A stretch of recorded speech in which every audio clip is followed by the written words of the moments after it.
Once in royal David city stood a lowly cattle shed, where a mother laid her baby in a manger for his bed.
Shalom Bapak Ibu yang dikasihi Tuhan Yesus Kristus. Selamat datang di Trilogy of Christmas 2020.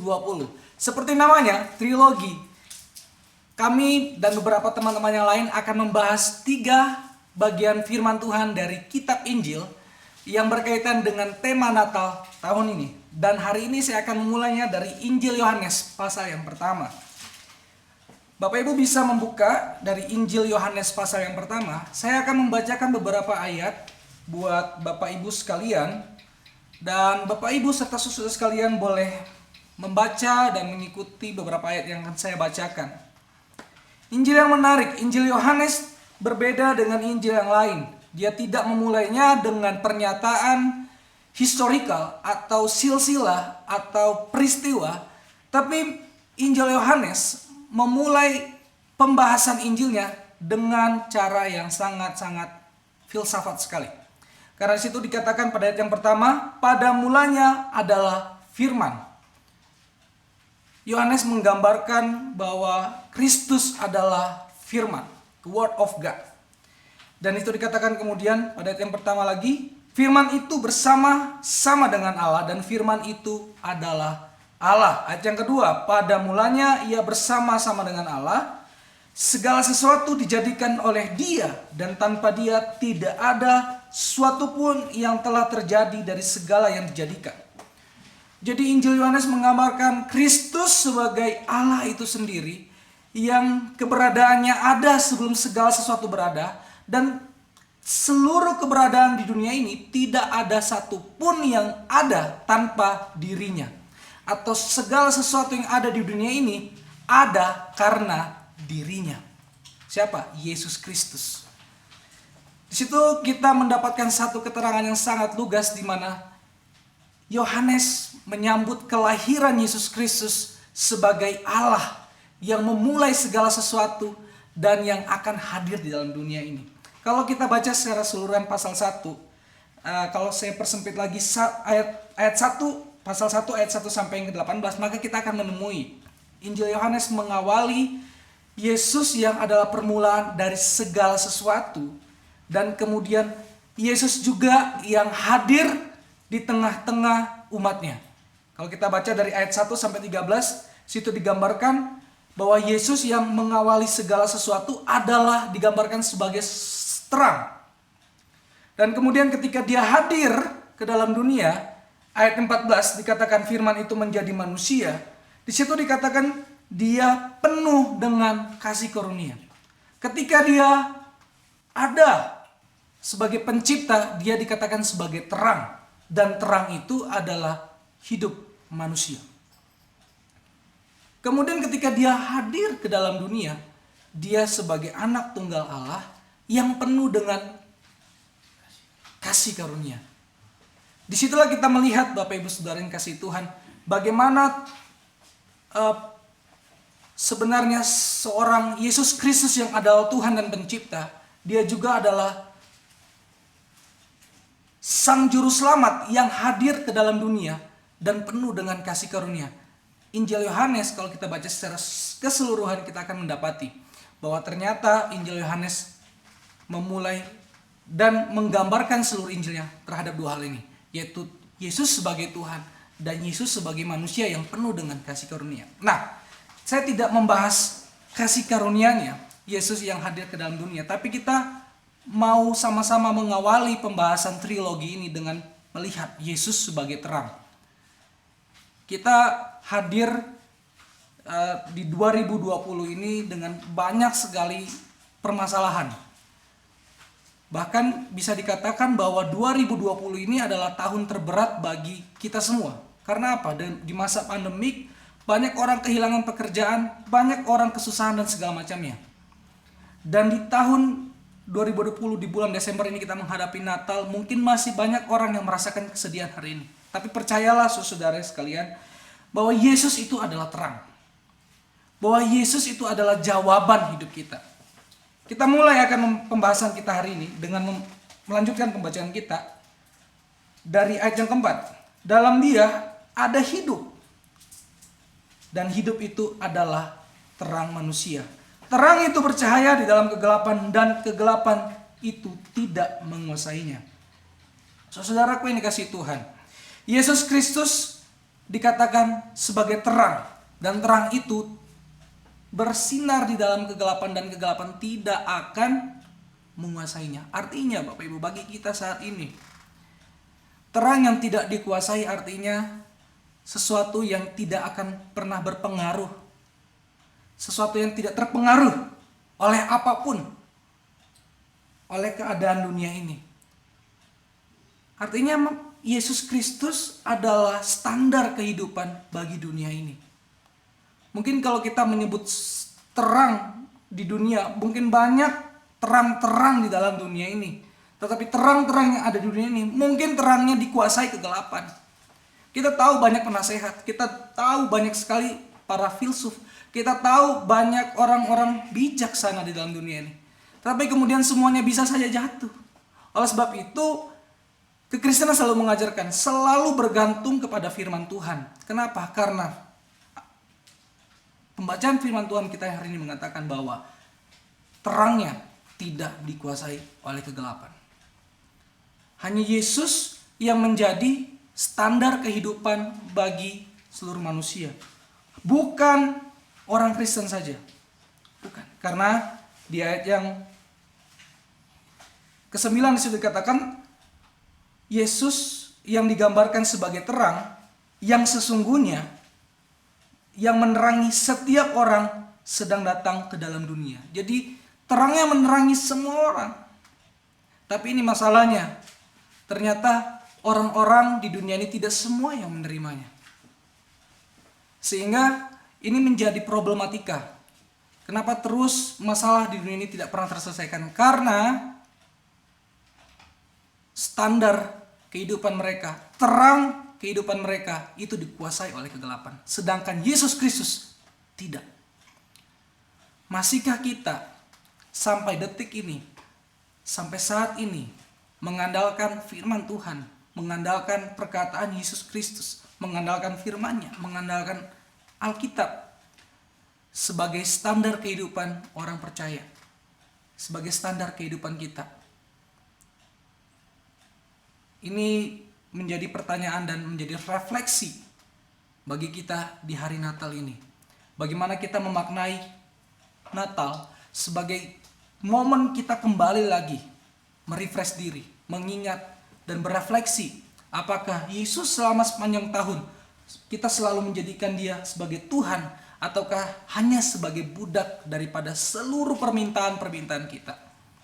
Apakah di setiap kita mengambil keputusan, apakah di setiap kita mengambil atau menyelesaikan setiap persoalan, kita selalu mengandalkan Tuhan, kita mengandalkan firman-Nya, kita selalu mengambil segala kebijaksanaan daripada firman Tuhan, atau kita hanya mengandalkan perkataan-perkataan orang? Mari kita berefleksi, mari kita merenungkan, agar Natal tahun ini menjadi Natal yang berbeda, menjadi Natal momen pemulihan hubungan kita dengan Tuhan. Kita memaknai Yesus yang datang sebagai Tuhan untuk menyelamatkan kita, dan kita menjadikan Dia Tuhan dan penyelamat dalam hidup kita, bukan sebagai budak dari setiap permintaan-permintaan kita. Kemudian yang kedua, itu yang pertama, Tuhan Yesus sebagai standar kehidupan yang tidak akan pernah berubah, karena Dia adalah terang yang tidak dikuasai kegelapan. Yang kedua, di situ disebutkan di ayat ke-9 bahwa Yesus sebagai terang yang menerangi setiap orang. Di dalam sejarah Israel maupun Alkitab, kita selalu melihat kata terang. Terang bisa disimbolkan sebagai pengharapan. Kita melihat bahwa beberapa kebijaksanaan, ya kan, beberapa filsafat-filsafat di beberapa daerah mengambil atau menggambarkan terang itu sebagai penunjuk jalan. Nah, di Alkitab pun seperti itu. Alkitab menggambarkan bahwa terang itu sebagai sebuah harapan untuk orang-orang yang ada di dalam kegelapan. Jadi Yesus adalah sumber harapan bagi manusia. Saya mau mengatakan seperti itu. Bukan hanya orang percaya, tetapi manusia, bagi hidup manusia, untuk semua manusia, untuk segala problematika yang ada dalam kehidupan ini. Yesus adalah harapan kita. Semua. Bukan cuma untuk orang Kristen. Jadi berita Natal, berita kelahiran Kristus itu bukan hanya untuk orang Kristen, untuk dunia. Firman Tuhan mengatakan dia datang untuk dunia, untuk setiap manusia. Nah, ini persoalannya. Pertanyaannya lagi, apakah harapan ini adalah harapan untuk menyelesaikan setiap masalah kita? Bahkan setiap masalah ekonomi, keuangan, semuanya. Apakah benar seperti itu? Benar. Ini bukan hanya persoalan rohani, bukan hanya persoalan masuk surga, bukan hanya persoalan di gereja. Tidak, semuanya. Harapan untuk pekerjaan kita, harapan untuk kesulitan-kesulitan kita. Semuanya. Tapi, ada tapinya, masalahnya. Kalau kita berharap kepada Tuhan, bukan kita yang mengatur Tuhan. Ini yang jadi masalah selama ini. Mengapa banyak orang kemudian kecewa dengan Tuhan? Karena mau ngatur Tuhan. Padahal Tuhan adalah Raja yang mengatur segala sesuatunya. Maka dari momen Natal ini kita harus mengingat, Yesus sebagai terang, dia memberikan pengharapan yang seperti apa. Saya mencoba menggambarkan ini dengan membacakan sebuah kisah dari sebuah lagu. Kalau Bapak Ibu, saudara-saudara sekalian, sebuah lagu klasik, judulnya It Is Well With My Soul. Itu penulisnya adalah Horatio Spafford. Dia itu adalah seorang anak Tuhan, dia seorang pembisnis, ya kan, yang sangat kaya raya pada abad 18. Kemudian dia punya satu istri dan 5 orang anak. Salah satu anaknya adalah laki-laki, jadi satu-satunya. Nah, kemudian dia kehilangan anak laki-laki satu-satunya karena sakit. Setelah anaknya itu meninggal, kemudian bisnisnya itu jatuh dan bangkrut. Karena bangkrut, dia mengajak istri dan keempat anaknya yang perempuan itu pergi berlibur ke Eropa. Kemudian setelah berangkat, dia kemudian berangkatnya itu secara terpisah. Jadi istri dan anak-anaknya itu berangkat terlebih dahulu dengan sebuah kapal, dan naasnya kapal itu mengalami kecelakaan. Nah, disinilah titiknya yang luar biasa. Mengapa? Anaknya kemudian, keempat anaknya semuanya menjadi korban. Ya, tidak bisa disebutkan untungnya juga, ya, walaupun istrinya selamat. Tetapi keempat anaknya kemudian meninggal dan menjadi korban dari ratusan korban yang meninggal akibat tenggelamnya kapal yang dinaiki mereka.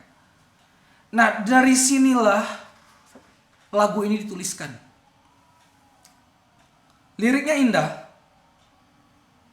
When peace like a river attended my way. Jadi ketika kedamaian memenuhi jalan hidupnya. Kemudian when sorrows like a sea billows roll. Saat kesedihan itu seperti ombak laut bergulir. Karena tadi anak bungsunya yang laki-laki meninggal, kemudian 4 anak perempuannya meninggal juga. Kemudian tadi bisnisnya semuanya bangkrut. Dan dia katakan di lirik-lirik lagu yang dia tuliskan, ketika damai memenuhi jalan hidupnya, dan kemudian datang lagi kesedihan seperti ombak bergulung-gulung. Kemudian dia katakan, whatever my Lord thou hast taught me to say. Apapun yang terjadi, apapun yang datang dalam hidupnya, Tuhan mengajarkan dia untuk selalu berkata, it is well with my soul. Semua ini baik untuk dirinya, untuk jiwanya. Apa yang kita pelajari? Inilah arti dari kehadiran Yesus Kristus sebagai terang dalam dunia ini. Dia memberikan harapan di tengah-tengah kesedihan. Sehingga ketika badai cobaan datang, mungkin Tuhan tidak bangkitkan lagi anak-anaknya yang meninggal itu, Atau mungkin Tuhan tidak bangkitkan kembali bisnisnya yang besar, yang luar biasa dulunya itu. Tetapi apa yang diberikan? Pengharapan untuk tetap bertahan hidup. Pengharapan untuk tetap percaya. Pengharapan kedamaian yang sejati yang diberikan Tuhan kepada mereka yang percaya kepadanya. Itu yang penting. Sehingga apa? Dia bisa katakan, it is well with my soul. Baik. Bapak Ibu saudara sekalian, apapun yang kita alami hari-hari ini, kita pernah mengalami bahagia, masa yang indah, dan kita juga mengalami kesedihan yang tanpa batas. Tapi mampukah kita berkata, itu semua baik untuk jiwaku? Tidak bisa kalau kita hanya mengandalkan diri kita. Itulah arti Yesus sebagai terang yang menerangi dunia. Dia memberikan kedamaian yang sejati. Kedamaian yang tidak bergantung kepada apapun juga. Tidak bergantung kepada keluarga, tidak bergantung kepada harta, tidak bergantung kepada apapun. Kedamaian yang hadir. Kedamaian yang tidak bergantung dengan apapun. Yang selalu membuat kita mampu menjalani hidup ini dengan penuh pengharapan. Karena apa? Karena Tuhan memberikan itu dalam hidup kita. Bapak Ibu sekalian, mari kita sama-sama merenungkan bagian firman Tuhan ini. Apakah Yesus sebagai Tuhan dan Juru Selamat sudah menerangi hidup kita? Pasti sudah. Pertanyaannya selanjutnya, apakah kita sudah merasakan, apakah kita sudah menerima terang itu dalam hidup kita? Mari kita merenungkan. Mari kita sama-sama mendalami arti dari firman Tuhan ini. Supaya firman Tuhan ini menjadi kekuatan yang teguh untuk kita menghadapi berbagai badai kehidupan dalam hidup ini. Semoga Natal tahun ini menjadi Natal yang indah buat kita semua. Semoga Natal tahun ini menjadi Natal yang memberikan kita pengharapan untuk terus melanjutkan apa yang ingin kita kerjakan, apa yang ingin kita lakukan bersama dengan Tuhan. Setiap perencanaan, setiap cita-cita yang kita harapkan dan kita ingin lakukan di tahun depan, kita mulai dengan satu doa dan bertekuk lutut dan menyerahkan semuanya di hadapan Tuhan tahun ini. Sehingga kita bisa mengawali tahun depan dengan penuh sukacita dan damai sejahtera yang tidak bergantung dengan apapun, yang asalnya hanya dari Tuhan. Semoga Natal tahun ini menjadi Natal yang sangat luar biasa buat Bapak, Ibu, dan saudara-saudara serta keluarga sekalian. Ini akhir dari renungan, dari refleksi hari ini. Semoga Bapak Ibu sekalian boleh diberkati oleh Tuhan Yesus Kristus. Selamat Natal, Merry Christmas, Tuhan Yesus memberkati. Mari kita berdoa. Bapa di sorga, terima kasih. Terima kasih. Kehadiranmu, kelahiranmu di dunia ini mengingatkan kami bahwa Engkau datang memberikan terang yang sejati, terang kehidupan bagi kami semua, sumber pengharapan untuk kami menjalani kehidupan ini. Saat kami mengalami damai sejahtera, sukacita, kami bisa menjalani hidup ini. Dan begitu juga ketika kami mengalami kesedihan yang tanpa batas, kami pun bisa melaluinya karena Tuhan Yesus memberikan damai sejahtera yang tidak bergantung oleh apapun. Dan biarlah Natal tahun ini Tuhan menjadi Natal yang membawa perubahan bagi hidup kami semua. Dan biarlah firman Tuhan yang sudah disampaikan hari ini boleh tertanam dan bertumbuh dalam hati dan pikiran dan setelah kehidupan kami masing-masing, menjadi pedoman, menjadi penuntun kami untuk melakukan segala sesuatu dalam hidup ini. Terima kasih ya Bapa. Kami menyerahkan semuanya ke dalam tangan dan kami bersyukur di dalam nama Yesus Kristus. Haleluya. Amin.